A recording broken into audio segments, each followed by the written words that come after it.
Oh là là là là là là, si on m'avait dit que le Maroc pouvait taper le Brésil comme ça avec des olés à tout va pendant tout le match, je t'aurais jamais cru. Bref les gars, j'espère que vous allez bien. Nouvelle vidéo débrief du match Maroc-Brésil, 2-1 pour le Maroc. Alors voilà, le Maroc est sur la continuité de cette hype Coupe du Monde. Voilà, alors en Coupe du Monde, le Maroc avait s'était plutôt bien débrouillé et avait montré de très très belles choses et avait prouvé au monde entier que oui, le continent africain est présent, le Maroc est présent. D'ailleurs, le Maroc, en battant le Brésil, est la première équipe arabe donc de l'histoire à vaincre le Brésil, donc que ce soit en match amical ou encore en match de coupe. Hein. Donc c'est juste un truc de fou. Le Maroc est très clairement en train d'écrire l'histoire, que ce soit pour la demi-finale de Coupe du Monde ou encore dans la continuité, donc en battant le Brésil. Alors voilà, on va parler de cette équipe marocaine donc au sens large, au sens global. Alors voilà, on est sur la continuité de cette Coupe du Monde, c'est-à-dire qu'on a la même équipe à un joueur près, El Khanous Bilel, 18 ans les gars,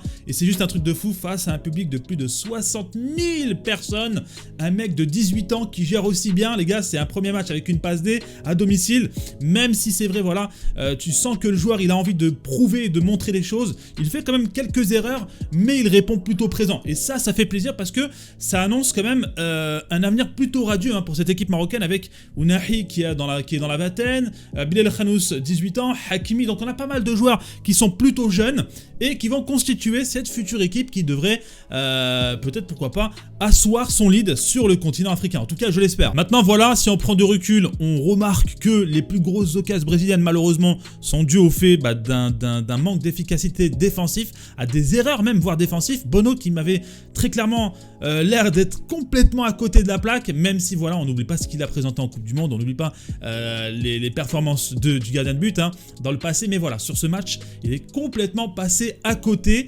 Ça aurait pu nous coûter vraiment le match hein. Mais voilà, heureusement, fort heureusement qu'on a Aguerd. D'ailleurs j'aimerais parler maintenant des tops et des flops de ce match côté marocain. Côté top, je mettrai très clairement 3 joueurs, Aguerd, Saïs et Amrabat. Bon, forcément 3 joueurs défensifs.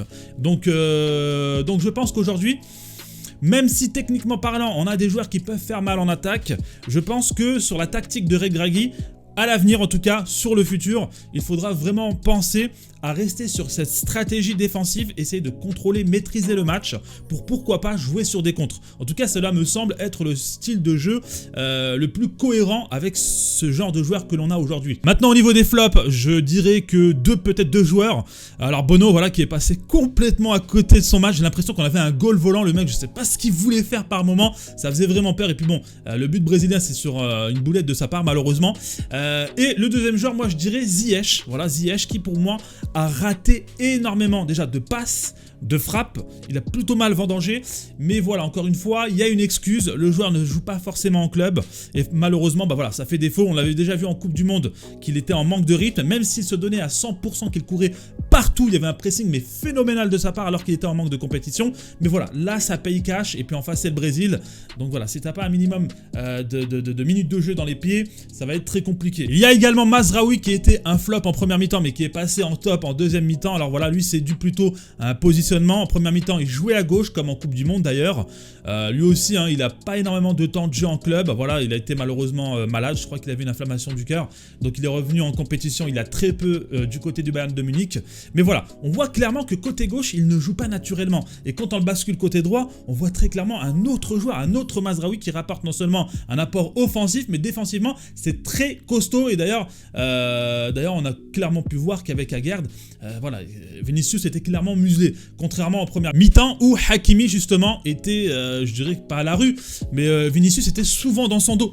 Donc voilà, il y a un questionnement qui se pose du côté de Mazraoui, parce que si le joueur n'a pas vraiment son level côté gauche, et même c'est encore pire que ça, parce que quand tu rentres à Atiatallah en deuxième mi-temps et que tu vois l'apport côté gauche qui est bien plus prolifique et plus bénéfique qu'un Mazraoui, alors il va falloir vraiment se poser des questions quant à l'avenir de Mazraoui en équipe nationale, parce que bon, si Atiatallah est plus intéressant, il va falloir le mettre. Mais le problème c'est que si Mazraoui, tu peux pas le mettre à droite parce qu'il y a Hakimi qui est indéboulonnable, et que tu peux pas le mettre en milieu de terrain parce qu'au milieu de terrain on a Amrabat, on a Ounahi et peut-être voir El Khanous ou voir peut-être Louza à voir par la suite, bah, ça va être compliqué de le repositionner. donné. Bref, pour moi, ce match est une confirmation du level justement de cette équipe marocaine qui devrait être le favori peut-être numéro 1, numéro 2 de la prochaine CAN qui se jouera en Côte d'Ivoire, peut-être avec le Sénégal et la Côte d'Ivoire. Justement, ce sera peut-être les 3 grosses équipes à suivre, hein, qui seront peut-être potentiellement les plus dangereuses, après avoir aussi côté Algérie.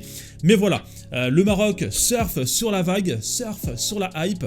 On voit clairement que tout ce qu'a mis en place justement Fouzi Lekja porte ses fruits. On a une équipe solide avec des jeunes qui de plus en plus choisissent l'équipe nationale et ça fait vraiment plaisir et c'est plutôt prometteur pour l'avenir de l'équipe nationale. Pour conclure, ce que j'ai envie de dire, c'est que ce match est plutôt bien passé. Il y avait énormément de supporters, on a senti la fougue des supporters. Le match a été apparemment très bien, très bien organisé. Il n'y avait aucun débordement, il n'y avait pas de débordement, tout s'est bien passé et c'est plutôt positif pour l'image du Maroc, justement, qui veut organiser la Coupe du Monde 2030 aux côtés du Portugal et de l'Espagne. Voilà. Et puis il ne faut pas oublier que c'était aussi le premier match de Walid Regragui à domicile et c'est une victoire. Et quelle victoire face au Brésil. Brésil qui, rappelons-le, est le premier au classement FIFA. Donc ce n'est pas rien les gars, il ne faut pas minimiser ça. Certains vont vous dire ouais mais il manquait Marquinhos, il manquait Neymar, etc. Les gars, c'est le Brésil. Et le Brésil, quand il manque des joueurs, on a une profondeur de banc. Et on l'a très clairement vu avec les changements d'ailleurs qu'il y a eu en plein match. Donc faut pas bouder son plaisir. Le Maroc a gagné ce match et ça fait vraiment, vraiment plaisir. Voilà les gars, c'était Roro. Dites-moi ce que vous en avez pensé de ce match en commentaire, le like, l'abonnement. Je vous dis à très bientôt les gars. Peace.